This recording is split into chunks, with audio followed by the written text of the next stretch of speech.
Hello. Well, people are hopping on today. We're going to start with the pledge. Oop, that was not the bell ring. That was my oven getting up to temp.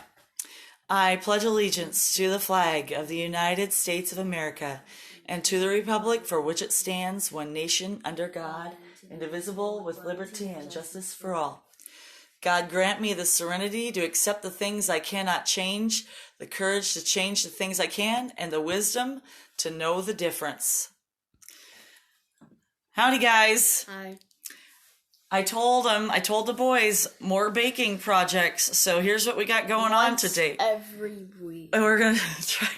This week we're going to do two. Here's why. Because we're going to start with, I know it's a well-loved recipe, right? We're going to start with my Aunt Jeanette's cake extender recipe. And this is what I add to every single box of cake mix that I have. So it's kind of a half scratch. I once had somebody mock me because, oh my gosh, you can't make it from scratch and have it out of the box. So we do this half scratch thing. So it's still kind of from scratch, but also I think that when you make the recipe from just any old regular cake mix, it doesn't really fill up the pan very well. So this cake extender recipe really helps fill up the pan, and then you usually get some extra cupcakes out of it too, which my kids love. So I say two-part because today we're going to do the cake, and then hopefully my family doesn't eat it all, so we can do a frosting tutorial tomorrow. Here, let me see. I feel like we won't eat cupcakes without frosting. Okay, I'm going to hand this off to my handy-dandy assistant. All right. So first thing you need is any old regular cake mix. And a lot of times I use the Betty Crocker ones, the extra moist. I don't know. They're all basically the same. So, and we picked confetti because we're like, hey, we need a little fun in our lives right now. Happy New Year. Well, Happy New Year, happy birthday. I don't know. Let's just throw the confetti. If it's your birthday, you get a cupcake. So when you're doing this, you follow basically the baking instructions on the back. And I already set the oven to 350 because that's what it said. You don't have to zoom in on it. Yes, we do. Okay. And then I already prepped my pan. I sprayed it. And we also have papers. Cruz put in the papers in the blue, baby blue. And then I know. He's super proud because he alternated. Oh, as he's throwing stuff on the floor. So he'll get a new muffin tin or paper. He's getting a little crazy. So let's get started here so we can whip this up. I start with my regular beater on my mixer. Any old mixer will do the trick. He's making his way back, my cameraman. All right. And I am doing a double batch today, which is why you saw some in there. But we're going to do the single batch version here. So I'm just adding extra ingredients. So adding extra. Adding extra. And then you add all the ingredients it says on the back of the box. So it's saying we add the eggs and the oil. Hold on. Every box is going to be different, so you don't have to show them the whole box. So every box is different. And then we add the oil. And since it calls for a half a cup of oil on the back of the box, and a half a cup of oil on my recipe, half plus a half equals how much, Cruz? A whole. A whole. So 1 whole cup for this This recipe. is a whole. Well, Kind of. And then the recipe calls for, the box calls for 1 cup of water, plus the Vinegar. recipe, my Aunt Jeanette's recipe calls for Then 2/3. 3 eggs. No, wait, why does it have to be white eggs? So it doesn't have to be white eggs. That's egg whites. You see that egg? I know. Okay, so egg whites.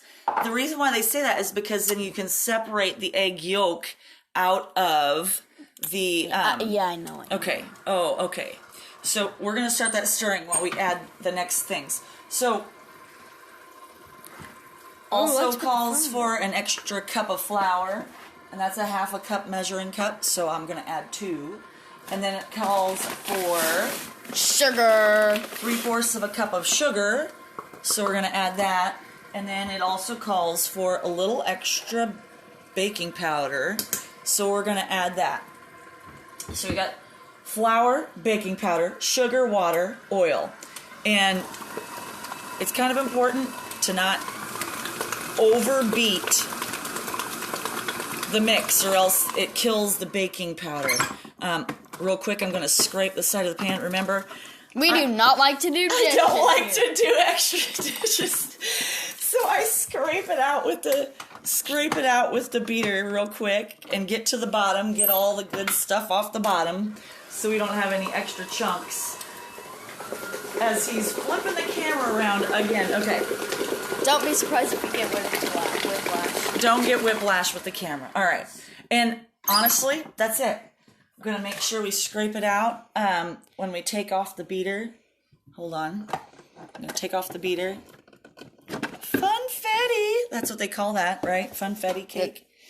All right. Boxes are not fun. So, scraping off the beater and getting that off. So, here, excuse my reach.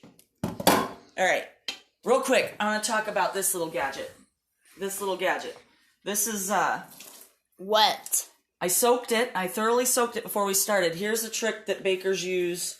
I don't know what it's called. Like a pan skirt or like a baking... Okay, let's just call it a kilt. A kilt? Yeah. I like it. A kilt for the pan. But we wrap it around the outside and it acts like a little insulator. Now, this won't work on a glass cake pan. It slides right off. But... Cruz, quit flipping around. They like the double chin action. They like your double chin. So we wrap it around the pan, and then it also comes with a pin to just pin this extra little flap on. I did not get that very good. For some reason, it's not cooperating with me today. This insulates the pan so that the cake rises more evenly. And, okay, zoom out so you can, no, hold on. Zoom out so you can see what's going on. So it just skirts the whole pan. And that makes it so that the outside of the cake doesn't get done before any other part of it. And then it raises more evenly. Okay. And since I don't have a convection oven, I'm going to just go ahead and put one pan in at a time. And it's okay if you let the rest of the batter sit on the counter for a little bit. Just don't re-stir it. Okay, I got it scraped off. And then, excuse me. And then, of course, without jostling, so you don't break the bubbles, go ahead and stick it in there. And then you follow the directions on the back of the thing. Once you get towards the end of the baking cycle, test it with a toothpick. And if the dough comes off, or if there's anything clinging on the edge of the toothpick, it should come out clean. The toothpick should come out clean when it's done. And then just keep adding another 4 or 5 minutes until the toothpick comes out clean. When do cupcakes have teeth? When do cupcakes have teeth? Yes. I don't know. But we're going to go ahead. They love the floor. They love the floor. No. Yes, they do love the floor. New song today. So we're going to do Edelweiss. This is an oldie goldie, but hey, like I said, we're working on songs that you can sing for a grandma or grandpa. And, you know, just because they're old doesn't mean they're not good. So...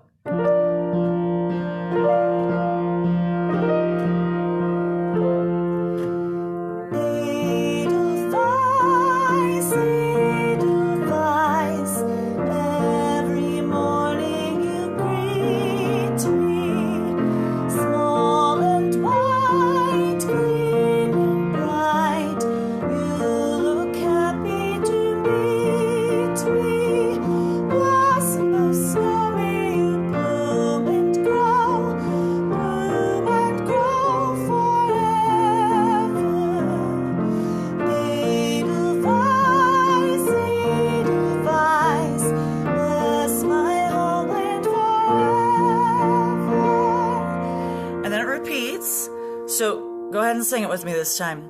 Ready? Edelweiss, Edelweiss, every morning you greet me, small and white, clean and bright, you look happy to meet me, blossom of snowy, bloom and grow forever.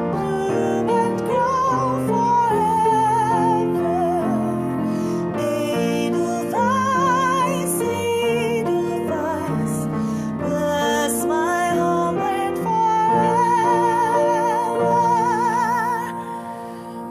Had a couple wrong notes in there, but we'll keep working on it, practicing it together, just like you're practicing it new, right? Okay, the challenge for today is to make a card, draw a card, and use those letter addressing skills to look up the local nursing home in your area and send some cards to your local nursing home, because we all need to send a little love, right? All right, tomorrow, frosting tutorial. So we're going to do some frosting. We're going to practice doing some edging and some flowers on a cake. See ya. Nope, challenge. I did the challenge. The challenge was to send. You weren't listening. And we know how well today is going to go in my house. All right.